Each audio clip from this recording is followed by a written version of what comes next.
This video will overview my CART 351 final project named Inverse.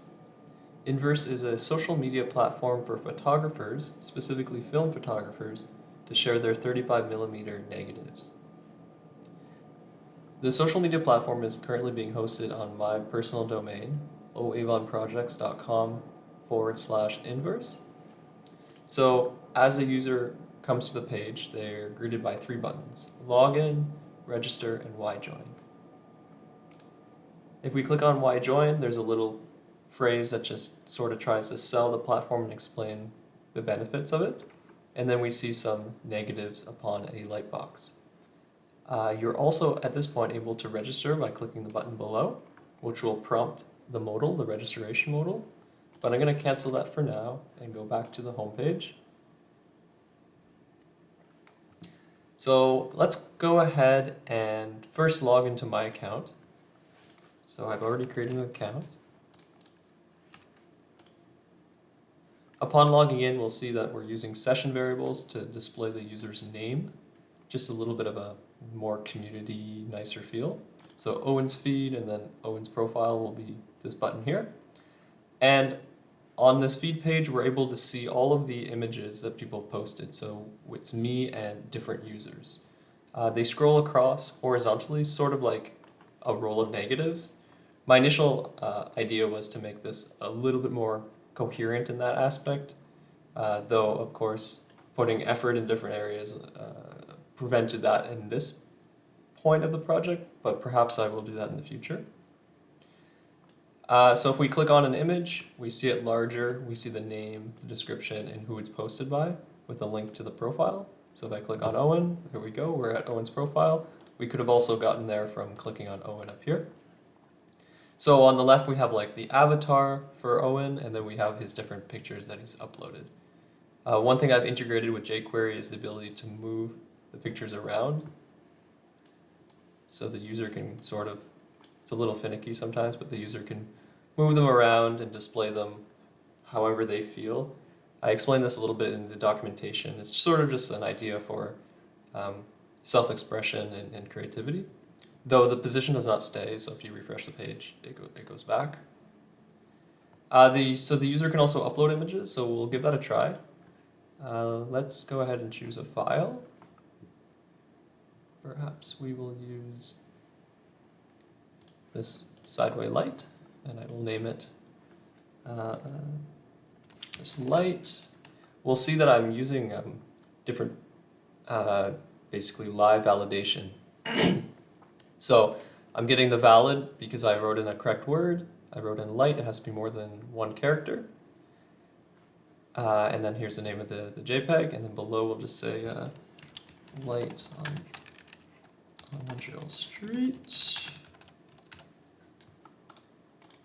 And we'll go ahead and upload. So right now there's an issue with the file path. Basically the redirect to go back to the profile is not correctly connected. It's one of those problems that I need to look at in the future, but for now we'll just replace this section here with profile.php. And upon going to the feed and returning to Owen, we'll see that the light has been uploaded and it can be moved around. And if we go to the feed here and we scroll across, there's the light, all uploaded. It's basically, when I go to my profile to only see my own images, it's matching the author's ID in the uploads table to the user's ID in the users table. To provide a little bit more information here, we'll go over to the back end. So this is PHP My Admin. I'm using it for my database. So we see we have two tables, the uploads and the users. So if we click on the uploads, we're going to see all the different images that the several or various users have uploaded to the site. And if we click on users, we will see all the different users who have created an account. So with that being visually displayed here, let's go back to the profile, log out, and create a new account. So I'm going to click register, and let's say Emily. So it's a valid name because it has more than 2 characters. We'll do emily@mail.ca, and then for the password it must have 6 characters, so if I type in something other than that, it'll say not valid, so they're just matching the 2 passwords together. So I can go ahead and click register. So upon registering, if we go back to the database and we refresh the page,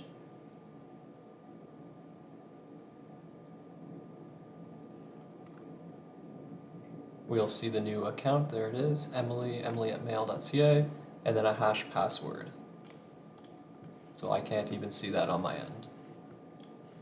I'll go ahead and click login, type in the user's account, and now we're at Emily's feed. So I'm using session variables here to display the user's name, make it a little bit more important for themselves. The user can scroll across and they can see that most recent image that Owen posted, and they can go to their profile and start building it however they would like. So for this example, let's upload an avatar.